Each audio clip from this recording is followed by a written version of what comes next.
Dewan Perwakilan Rakyat.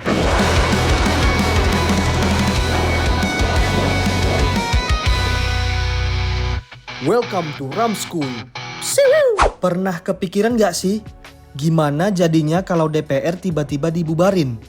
Coba bayangin deh, kita bangun tidur, buka HP, terus baca headline berita DPR resmi dibubarkan. Waduh, auto rame tuh. Netizen pasti langsung geger guys. Ada yang teriak, akhirnya rakyat merdeka. Tapi ada juga yang bingung, lah terus negara jalannya gimana? Nah, sebelum kita kebawa emosi, mending kita bahas pelan-pelan. Apa sih plus minusnya kalau DPR benar dibubarin? Positifnya dulu ya guys, biar adem. Yang pertama, rakyat bisa ngerasa lega. Jujur aja, DPR tuh kadang lebih rame dramanya daripada sinetron jam prime time. Ada yang ribut soal undang-undang, ada yang ketiduran pas sidang, ada juga yang bikin statement bikin kita geleng-geleng kepala. Kalau DPR bubar, drama itu mungkin hilang. Netizen bisa lebih tenang, timeline gak lagi penuh meme soal anggota dewan. Yang kedua, soal duit negara. Bayangin ya, gaji anggota DPR gede banget.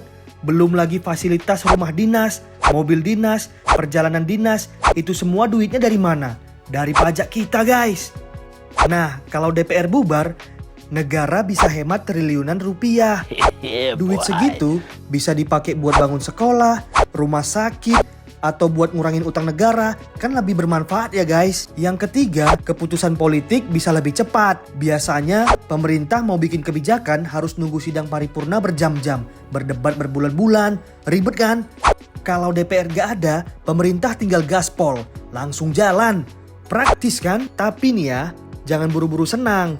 Ada negatifnya juga guys. Yang pertama, DPR itu sebenarnya simbol demokrasi. Idealnya, mereka itu wakil rakyat. Jadi suara kita disalurin lewat mereka. Kalau DPR bubar, otomatis suara rakyat jadi nggak ada yang mewakili. Keputusan penting bisa diambil sepihak tanpa mikirin rakyat. Bahaya kan? Yang kedua, kekuasaan bisa terlalu numpuk di pemerintah atau presiden. Nah, kalau semua keputusan ada di tangan satu pihak, itu namanya otoriter.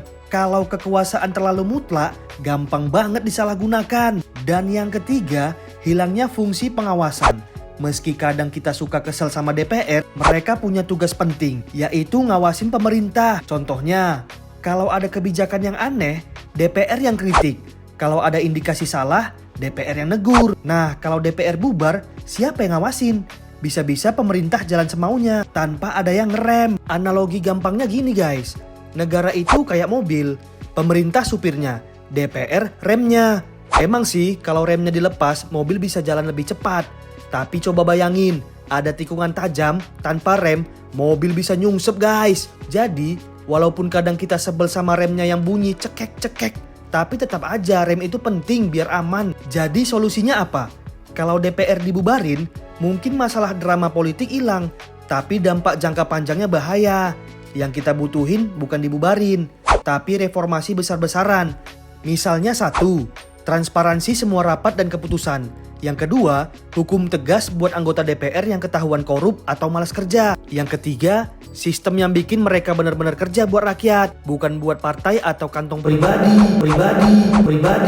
Coba bayangin kalau DPR benar-benar sesuai namanya, Dewan Perwakilan Rakyat. Mereka dengerin aspirasi, mereka bela kepentingan rakyat, mereka awasi pemerintah dengan benar.